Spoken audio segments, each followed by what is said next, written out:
Ибрахим алейхиссаламдын әкесіне бермеген нәрсе, Лут алейхиссаламдын әйеліне бермеген нәрсе, Нух пайғамбардың сүйікті туған баласына бермеген нәрсені Алла Тағала бізге беріп қойды.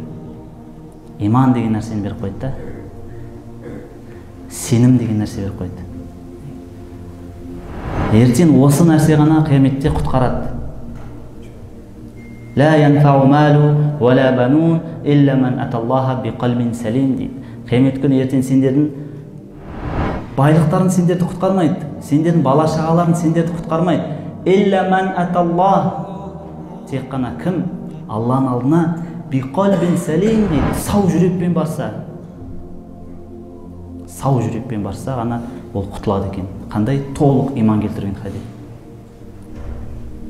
Толық иман келтірген.